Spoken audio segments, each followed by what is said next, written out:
All righty, everyone. Good afternoon. Good afternoon. It is noontime, and we want to be mindful of the time. We have a lovely program in store for you, so we want to get started on time to get you out in a timely fashion. I don't know if you've heard it or not, but Daybreak is celebrating 50 years. I think that was a very nice round of applause, but if it was your favorite football star making a touchdown or someone winning the World Series, you'd be a lot louder and you'd clap a lot longer. Let me try it again. Daybreak is celebrating 50 years of being a champion for youth. There you go. There you go. Much better. Welcome. We are so happy to see you here today. My name is Letitia Perry. Maybe I should take the glasses off. I'm Letitia Perry, and I'm with New Center 7. WHIO, our parent company, is a proud sponsor of today's event. We are just so thrilled to see everyone's faces here, and the support is absolutely wonderful. A couple of housekeeping things I want to tell you. First of all, everyone check your phones and make sure they are on mute or they are turned off.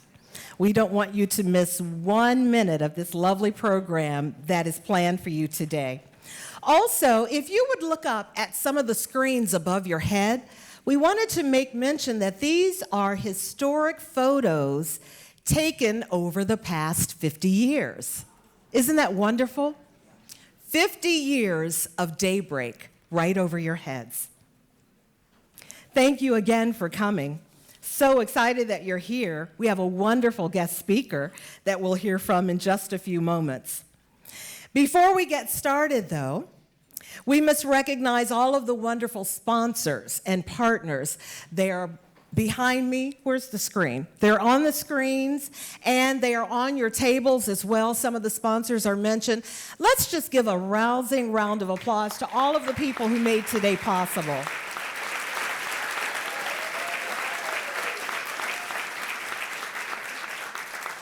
For 5 decades, that's golden. For 50 years, the caring team at Daybreak has been changing lives and creating futures for youth ages 10 to 24 who find themselves without a place to call home. What started as a vision in 1975 for Evangeline Lindsley as a safe haven for teenage runaways is now a full continuum of care for more than, listen to this, 500 unhoused youth. 500. This is important work.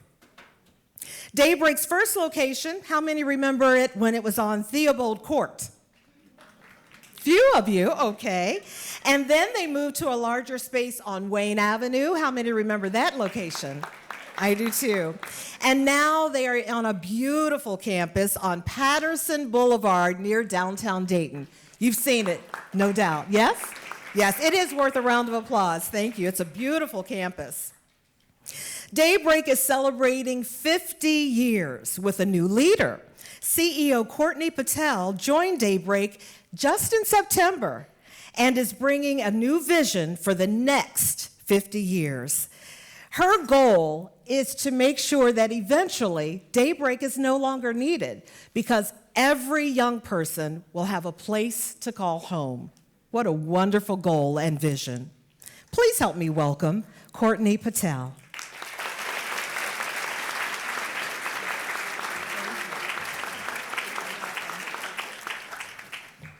All right, this is what a room of like 400 people looks like. Thank you so much, everybody, for coming today, and good afternoon and welcome. It's such a joy to see this room filled with friends, some new faces, and familiar ones, all gathered to celebrate 50 years of Daybreak's impact in our community. 50 years, that's half a century of opening doors, lighting paths, and giving hope to young people when they need it most. When Daybreak first opened its doors in 1975, it started as a small group with a big belief that every young person deserves a safe place to sleep, a chance to heal, and an opportunity to build a brighter future. Today, that belief has grown into a movement. Over the past 5 decades, Daybreak has helped thousands of youth find safety, stability, and independence.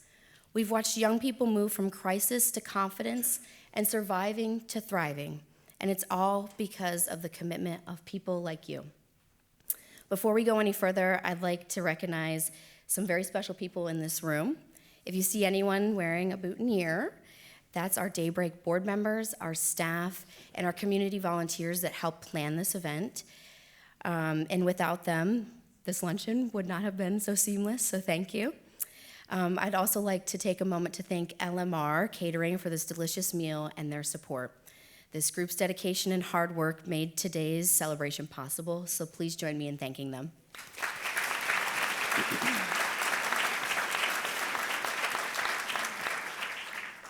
As we reflect on our history, we also need to look forward. The needs of our youth are changing, and so is Daybreak. We continue to evolve to meet young people where they are, to innovate and to lead with compassion. So today we celebrate more than a milestone. We celebrate every person who has walked through our door, every hand that has helped, and every heart that has believed in this mission. Thank you for being a part of Daybreak's story and standing with us as we begin our next 50 years of hope, housing, and healing.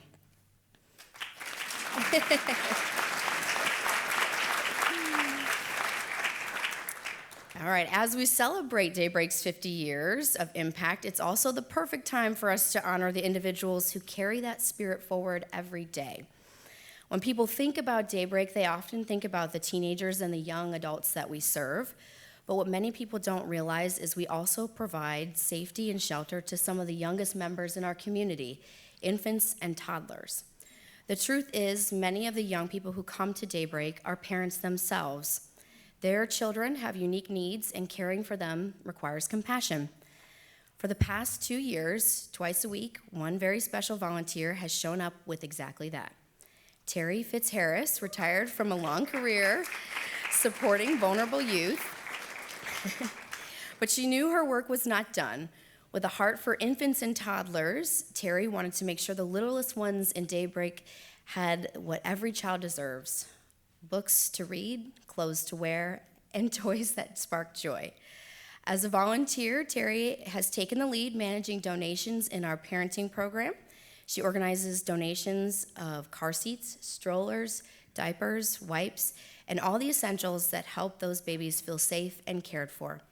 In honor of Daybreak's 50th anniversary, we are proud to begin a new tradition, the Volunteer of the Year Award. Terry, thank you for your kindness, consistency, and the heart that you bring to Daybreak. You embody the spirit of this organization. Please join me in congratulating our very first Volunteer of the Year, Terry Fitzharris.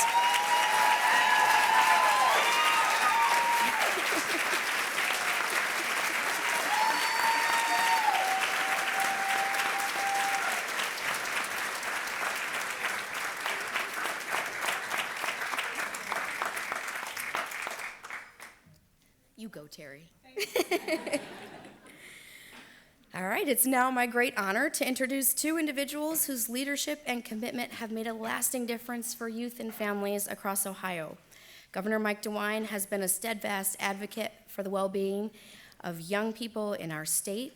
Throughout his career, he has worked to strengthen mental health services, expand access to education, and opportunity to ensure that every child, no matter their circumstances, has a fair chance to succeed. We are also honored to be joined by Tia Marcel Moretti, the Interim Director of the Ohio Department of Behavioral Health. Tia has been a powerful force in advancing behavioral health care across Ohio, championing programs that support healing, prevention, and recovery, especially for young people facing the toughest challenges. Her work embodies compassion, innovation, and a belief in every individual's capacity to grow stronger. Governor DeWine and Interim Director Moretti remind us that resilience takes root when leaders, communities, and organizations like Daybreak come together with a shared purpose and unwavering hope. Please join me in welcoming Governor Mike DeWine and Interim Director Tia Marcel Moretti.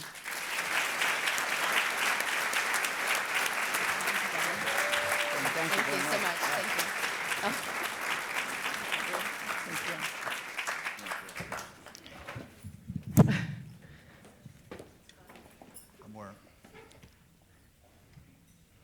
They told me to grab this, so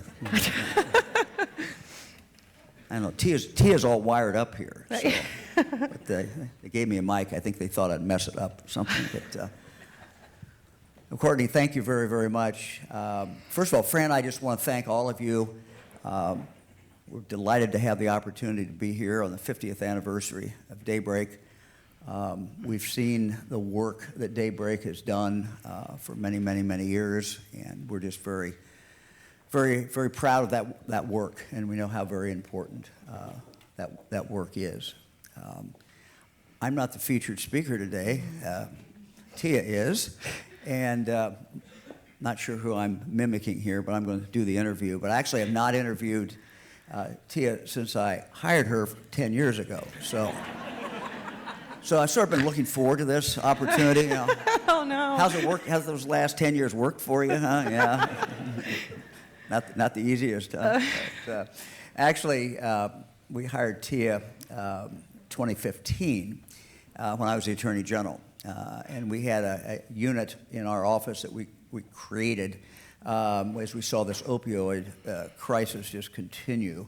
And we wanted to really focus on that as Attorney General. And so we hired Tia. Frankly, we needed a social worker. We needed someone in there. So we love that in her background. But we also love, frankly, her life experiences. When we heard some of her life experiences, we thought she was really the person who would have the empathy and the understanding to really add a great deal. And she certainly did. Later on, when I was elected governor, we were able to convince her to come along, and she continued to do work in that area. She left us for a brief period of time, but had a couple great jobs here. CEO of Lighthouse, right, mm-hmm. which is a recovery in Columbus nonprofit, so did a great job there. But as you've heard, she is the director of behavioral health, and this is a huge undertaking. It's really one of the most important, if not the most important, cabinet positions that we have. And I'm going to start off. I want to get into some of your background, but I want to ask you if you could tell everybody. I think one of the biggest things that you have been able to do, even before you became the director, is working on a program that we have started, which is mobile response for youth in the state of Ohio. And maybe you could just tell them a little bit about how this works, because really it's just getting going. And one of the things we're trying to do is to get more people to understand that it exists. And maybe to set the stage, one of the things we're trying to do in behavioral health is to live up to a commitment that was made by John Kennedy when he signed the mm-hmm. Community Mental Health Act. And that was the last major bill that he signed before he was killed. And that bill made a lot of commitments, but one of them was a big commitment, and that is the goal was that every person in the United States, no matter what neighborhood they lived in, would have access to behavioral health care. And so why don't you tell them a little bit about what we're doing with kids? Thank you, sir. I'm excited to talk about MRSS because, frankly, I have many professional accomplishments, but being able to see through your vision that every young person age 20 or younger can simply call 988 and ask for mobile response and stabilization, or MRSS. That young person defines the crisis, and within 60 minutes, a team is deployed to the school, the family, the community, somewhere safe where they can meet that young person, de-escalate the crisis, and with family consent, they promise to provide services for 42 more days after that event. We've been doing this in Ohio since 2017 through partnership with our local mental health and addiction boards. And in your vision, you said, make it happen for every family so that they never receive a bill and so that every family can access services to heal and de-escalate in their homes and communities. And since 2017, just in our smaller kind of scale, we've seen incredible outcomes. So we, the Department of Behavioral Health, worked so closely with the Department of Medicaid to design what is really an innovative model. And we received federal permission from both CMS, which is the federal oversight of Medicaid, and SAMHSA. So in a universal collaboration through your vision that's gone all the way to the federal level to allow us to make this available. And it is available in every county for every young person 20 and younger in Ohio now.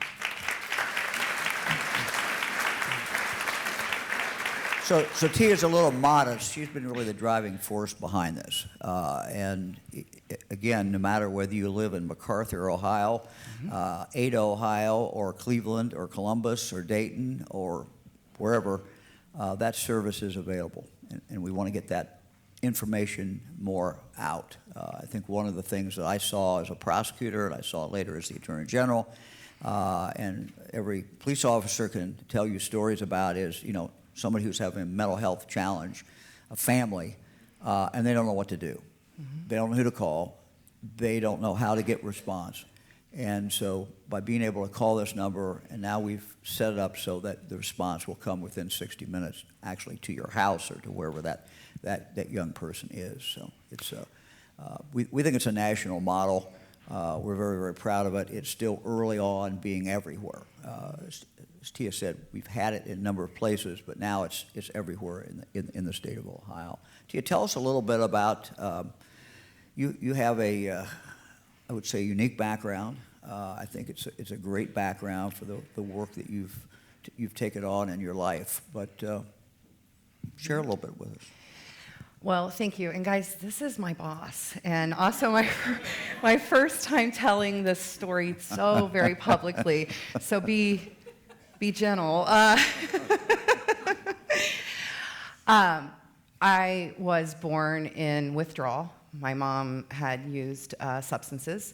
And I want to stop for just a second. I dearly, dearly love my mother, and I knew that she dearly, dearly loved me. And so some of my hesitation in ever telling this story is I never want to vilify her and what she struggled with, both some paranoia and substance use. But I know she loved me, and she gave me beautiful things in this life. One of those things, as we talk about later, is really music and art and an appreciation for beautiful things in this world. So I would like us to kind of carry that forward as I share. And stories are fragile, right? And I feel like sometimes they are absolutely tools to build empathy and help people understand and not be afraid of behavioral health or someone's background. But there's still so much stigma, even for me, in talking about it now, because I don't want anyone to feel pity for me or believe that any of my accomplishments are because of that. And I have shame, right? So sometimes don't feel like other colleagues or people because of that background. So that said, I was born in withdrawal, and the prognosis is that I would be severely developmentally disabled. And as far as I know, 46 years later, I'm not. So I'm sure some people would beg to differ. Yeah, my husband's like, and that led to a life of kind of in and out of foster care, being with my mother, sometimes living on communes, but then being picked up by strangers to go live in strange houses. And it culminated both in, my mother going through a very, very dark period in my teens. I was just entering my junior year of high school. And all I wanted was to graduate high school. So needless to say, many folks in my family had never done that. And there was great poverty, and I didn't experience a lot of health care, people to talk to. And when I was 17, my mom went through a very dark period of paranoia. And she woke me up one night and told me I needed to leave the house. And I wasn't allowed to take anything, and I didn't know what to do. I was relatively popular in high school. I played sports. I just wanted to be normal with my friends, so did not feel comfortable reaching out to any of my friends' parents because it had been 17 years of a lot of hiding what was actually going on so that I could seem and feel normal with my peers. And that led to literally just walking out of the house that night with nowhere to go, and sleeping on streets and couches and not wanting anyone to know. I would regularly stay at adult shelters. That's why Daybreak is so critical, because being a 17-year-old girl trying to sleep in shelters that are co-ed with adults is terrifying, and carrying everything you own in a giant backpack is heavy, and people stealing things from you, and then taking 2 buses back to high school and hiding the backpack so that I could just go to school and be normal with my friends. Again, if there had been a place like Daybreak to go to and know that I could be around other kids like me, or be around adults who understood or weren't going to call and have me taken away, that would have changed a lot for me. That said, I am here because even though there may not have been a Daybreak for me, there have always been adults who have whispered to me that they believe in me, they think I'm smart, they think I should go to college, they think I can graduate high school. I have been so blessed to have third-party adults like the people in this room, not my family. They didn't need to care about me, but they just whispered in my ear that they saw some sort of something in me, some potential that was better than or different than where I was at. Yeah, so with that, you have a teacher who kind of... Well, while I was homeless my senior year of high school, I worked for an orthopedic surgeon, and he was an incredibly tough guy, and I believed I was hiding, that I didn't have anywhere to live. I really believed I had that locked down, guys. I don't think, in retrospect, I don't think that's true, but he would give me additional hours, give me additional responsibilities, have me do research so that I could make more money. And I look back on that, and I know that he knew, and I know he didn't need me doing those different activities, but he found a way to keep my dignity intact. And I had an incredible teacher who, again, never said that he knew the situation, but he would call and check on me, and he would call and say, "What book did you read this week?" Or he would assign me books to read that were outside of the classwork, and I never wanted to let him down, so I would read the damn book, because I knew he was going to call and ask questions. And that theme has been the same throughout my life. And so when he recently passed away, this teacher, I came to his funeral, and his wife, who I had not met when I told her my name, because it's a little unique, she was like, "Oh, you were the one who was homeless in your senior year." So he did know. But I graduated high school, sir.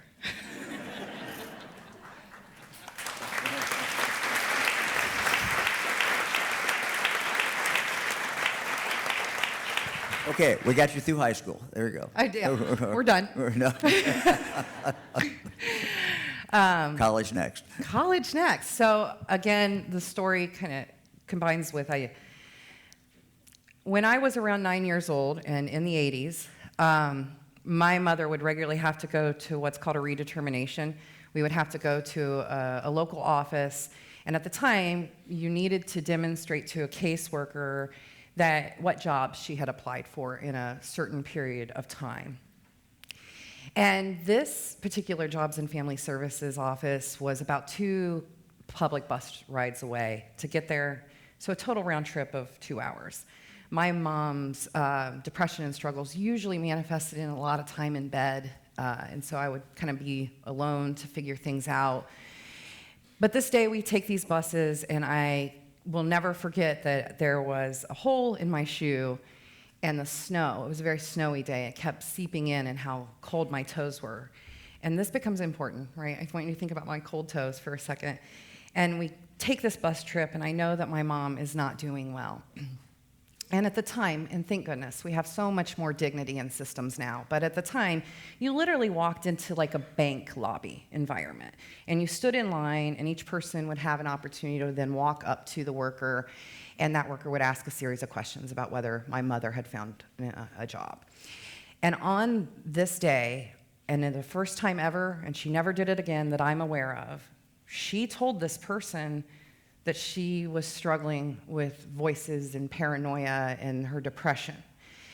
And I remember that feeling of hearing words put to something that I knew was happening but didn't quite know that she knew. And unfortunately, that worker very publicly berated my mother for not having filled out job applications or having a job. and then warned her that I could be taken away again. And it was the most silent bus ride back in my cold toes, and I knew what was going to happen when we got home. She was just going to go back to bed for a really long time. And something in me felt painfully embarrassed for her and knew that that was such a pivotal moment. And so with my high school diploma, I was determined to find a way to work in environments that would allow me to treat people with dignity, no matter what their situation was. And I was lucky enough to work at a local nonprofit settlement house, the Godman Guild. And there I did employment programs for men who had been in prison for 20 or more years. The agency director would not leave me alone about going to college. She would tell me, I want to promote you, but the grant requires that you have a degree. But again, my mother's mental illness, she was very paranoid about the government finding her and would not fill out the forms to allow me to go, receive financial aid. And I kind of told the agency director, I have to wait until I'm 23. And on my 23rd birthday, she asked me to stay with her and eat pizza. And we went into her office, and she helped me fill out She helped me fill out the federal forms for financial aid. And she sure as hell made sure I got into college. And so I started college. So where'd you go? I went to OSU. Degrees in social work and political science.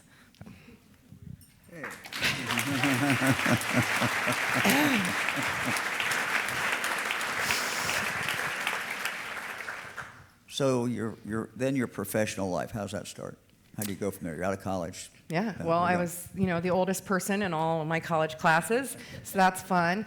And, but I knew what I wanted. I knew that I had no time to waste.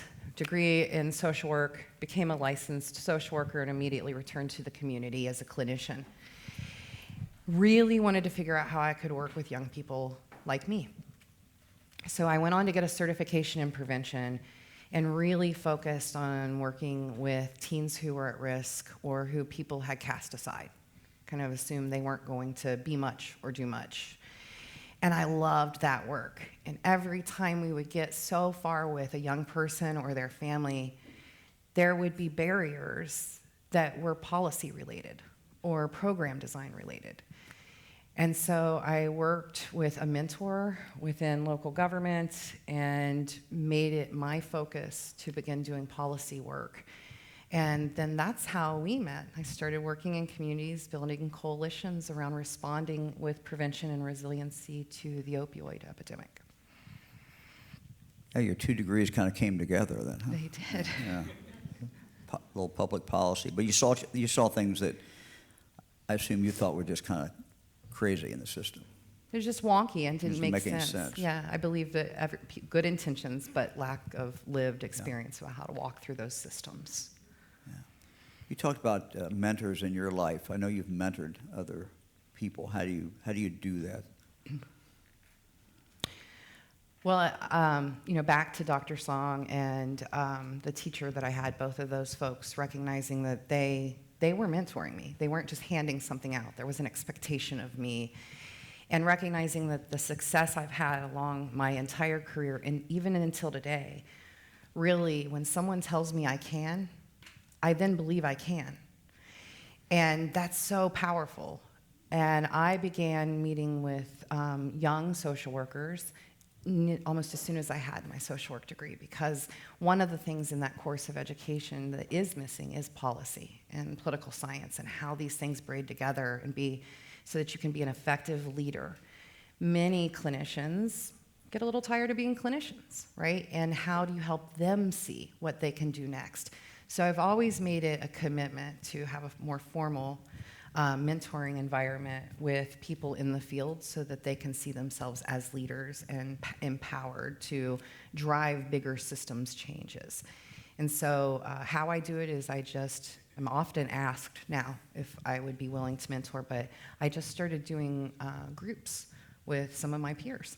I would offer like, hey, let's get pizza, talk about different issues, and see if we can come up with business plans on how to make a business plan around a social services issue. And people showed up, and I just kept doing it. fantastic. Yeah. You know, Tia, we talk a lot about we want every child to live up to their full potential.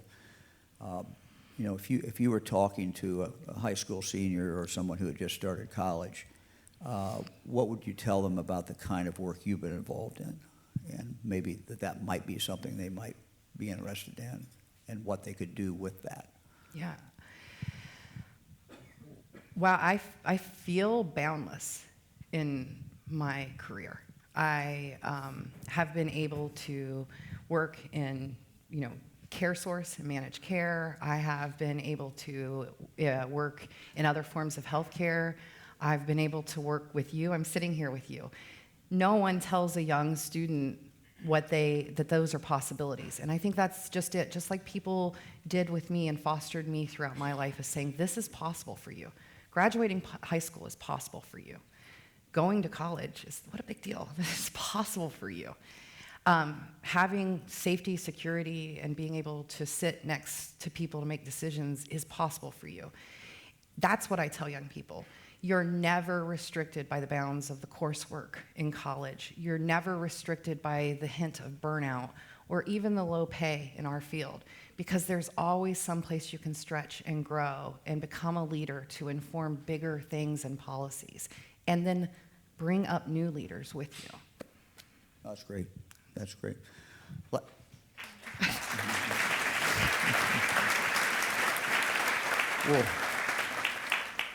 We'll look out into the future. You know, we think, you and I think we've made some progress in the last few years, but where do you see us going as a state, as a society, as a country in the area of mental health? Where can we be in 5 years, and 10 years, and 15 years from now? What's out there? What more can we do? Yeah.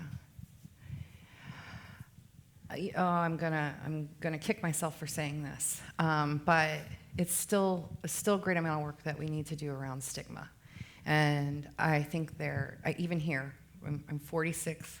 I have hidden this story for a very long time because of stigma and fear of being judged, and I think I'm pretty mentally healthy, right? And so I think that we still have to just get comfortable with uncomfortable things. That's it. Just being comfortable with it. Sir, when we first came into the governor's office with you, I remember talking with some boards and commissions and saying, hey, does your field, dentists, doctors, do they screen for depression? And the number one response that we got was, well, we don't want to ask those questions, because then what if the person now has the idea to think about suicide, or what am I going to do if they do say they're depressed? We all have in us just enough competency to be able to help usher somebody through resiliency. So that's the big kind of thing, big theoretical piece. Policy-wise, well, I'm in 110% on things like MRSS, frankly, because it makes good business sense. Mobile responses in communities are cost-effective, and they reduce the strain that many of our other systems are seeing, such as hospitals and criminal justice. But it's in your community, and that's where behavioral health is supposed to be. That's what President Kennedy believed when he moved that forward in '63. We should be able to heal at home in our communities. So through a business lens, I think it's being able to have mobile, real-time responses and reducing stigma. And beyond that, it's about each person here can check in on folks, and that we can all challenge our own internal stigma. Is that good? Thanks, Tia. Thanks, everybody. Thank you.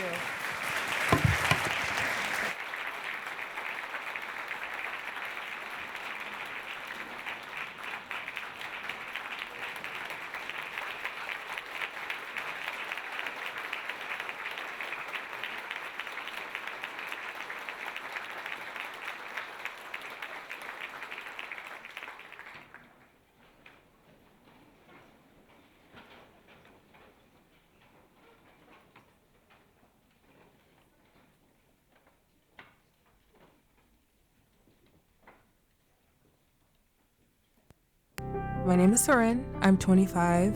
I'm from Detroit. Starting off, just to explain the culture there, it's very hustle culture, grind, there's no crying. Black girls can't get sad.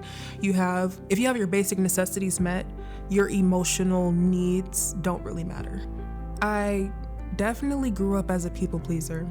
I feel like my traumatic background kind of taught me to be a certain way. All the things I'm sharing, I've cried about it so many times, talked to therapists about it for years. Like, this is like 5 years of therapy work that I'm talking about.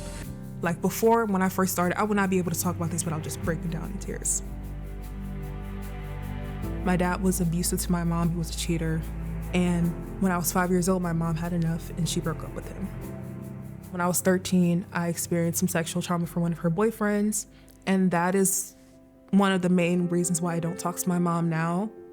She framed it as he was a financial provider in the situation. She allowed him to be in the home and he was abusive, and he abused me. I got accepted into Michigan State. I was going for biomedical laboratory science, and initially when I went, I wanted to be an immunologist because I wanted to help cure cancer. And in Lansing, that's when I encountered a situation of stalking. Alternative to just staying and going through that psychological torture was just moving.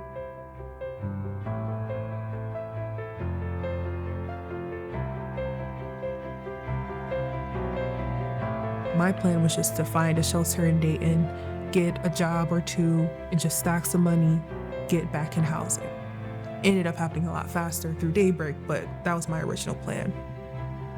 I think I was here for like a couple of months, then I got connected to a social worker. So she basically gave me a rundown of the program, what it'll do, and I just started showing up to the appointments. And when I first got into Daybreak, specifically when I moved into my apartment, Katie helped me move into my apartment, and she was just very warm and welcoming. It was something to get used to. When I first got into Dayton, I didn't really know anything about the city, so living here, she was really helping me navigate through that.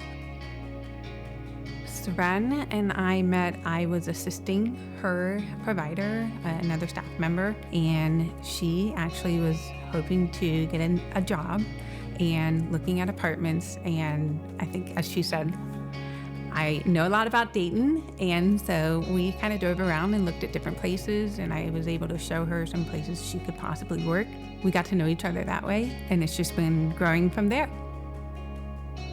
Every time I would see her, it was like, hey, like just an open aura. She's always willing to help, and it comes from a genuine place. I never got like, oh, this is just my job, I'll do this. It seems like there's just like a genuine willingness to help, and I really appreciate that. We need more people like Katie. I feel like a lot of our clients don't have a soundboard in their life, and that if we can be that, I think that's helpful for them to make their own choices, and they are all capable of doing that. These clients are amazing. Seren is one of many. She chose Dayton for a reason, and it's because we have organizations like this that can help support someone who really needs it. We need to be able to reach more people. This work is extremely important. This is our future. We need to invest in them. They're worth investing in. That's why I'm just so excited to share my story, because I really feel like had I not really had those little nudges and those pushes and those encouraging words, I probably would not have been as positive about life, probably experiencing more severe depressive symptoms, and the traumas and the things that I've experienced are just things that happen. And I feel like because of the support through Daybreak and the referrals, just everything that I've done since being connected to this program has just been life-changing.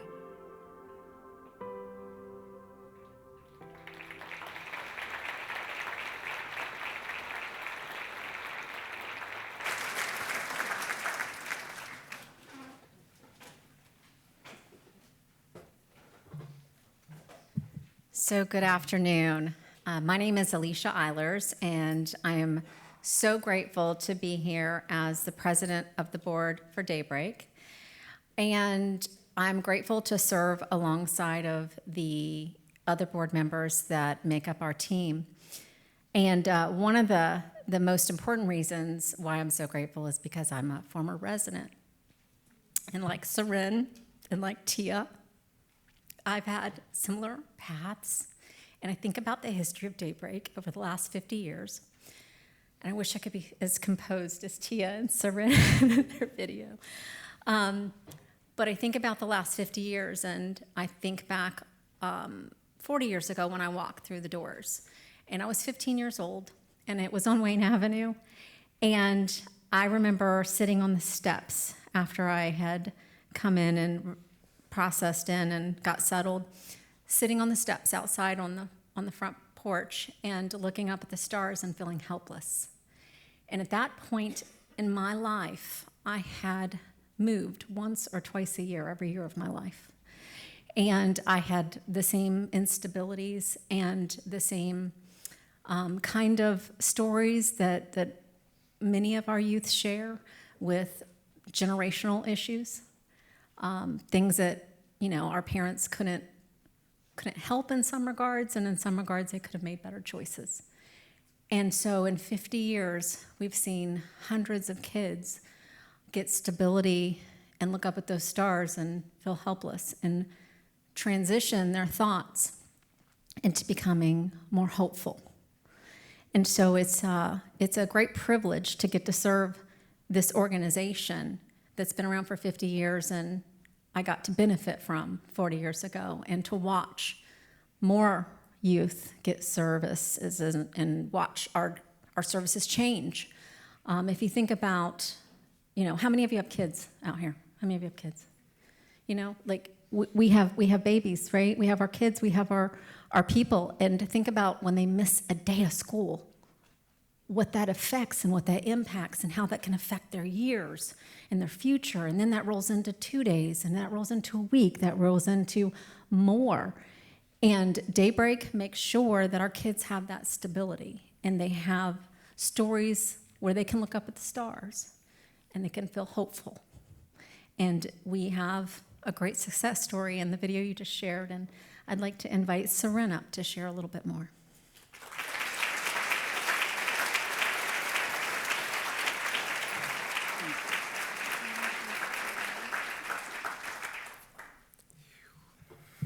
Hi everyone, I am Seren. I was the lady that was in the video.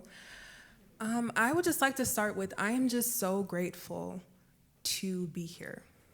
And I'm just so grateful for just the past year of how everything has worked out. They say that when you are young, you need to dream big. And you need to do the best you can to fulfill whatever dream it is. But if you are struggling with figuring out how to take care of your basic needs, especially if you're by yourself, that can be a blockage to even thinking that it is possible. So when you have to focus on surviving, it can be hard to imagine the dreams that you have and they have to go back on the back burner. When I first moved to Dayton, I already knew what my goals were. Like in the video, I had already been to college before, but due to some financial issues, due to circumstances that I experienced, I had to put those goals in the back and focus on how am I going to eat? How am I going to pay my rent? Where am I going to be going in the next couple of years? So having those resources from Dayton has really been like an angel landing in my life. And I know it is a program, but it really does feel like some type of synchronicity that's been a blessing, because moving to Dayton, I'd had no idea about this program until about 2 months after living here. I just had some type of intuitive nudge that moving here would be life-changing, and I'm just so grateful that I was right. With that being said, I am a representative of all of the youth that have been helped and will be helped with the support that we have from our donors. And I would also just like to thank everyone who's come today. I would like to thank you for your future donations, and your presence here is enough as is. Just you showing up, it just shows that there is hope for the future, and it's just really a blessing to see that so many people feel like people like me, the youth, are worth the time. So thank you so much. Is she worth the time or what? Thank you. Thank you. Thank you, Seren. Thank you so much. What an amazing example of self-determination and grit. And we're just so proud to know you and to be part of the Daybreak community. And you want to hear something even more amazing about this young lady? Yeah. Guess where she's going in January? To Wright State University.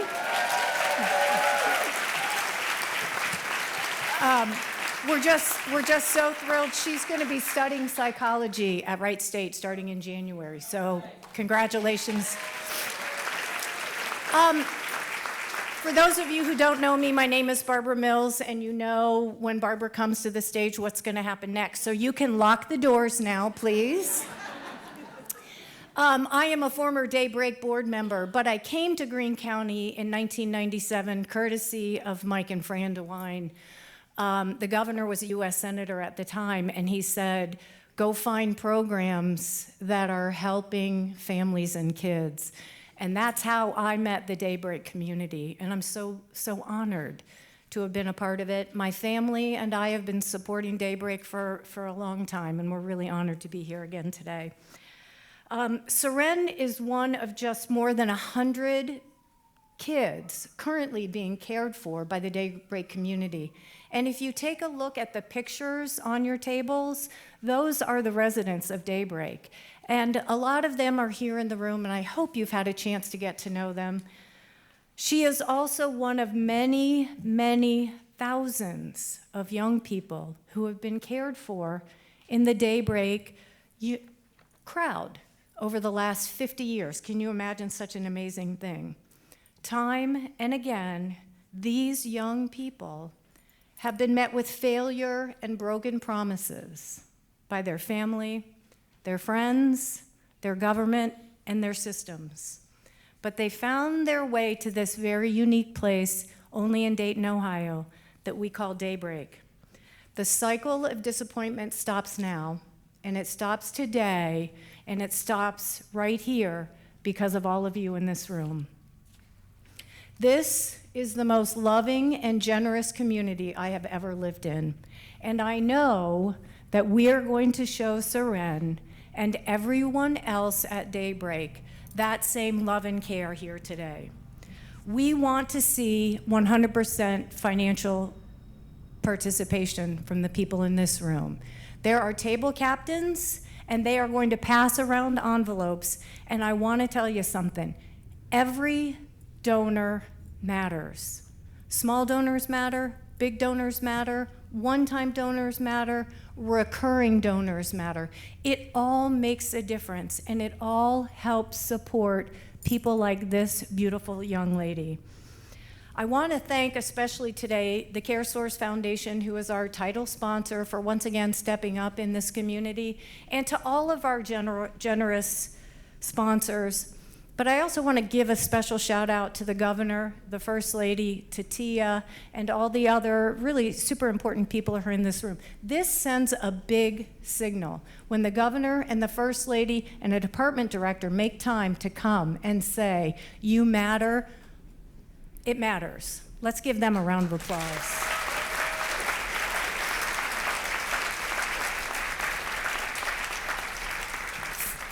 $50 provide 9 meals for these people when they get home from school or work. If you double that to $100, you double the impact.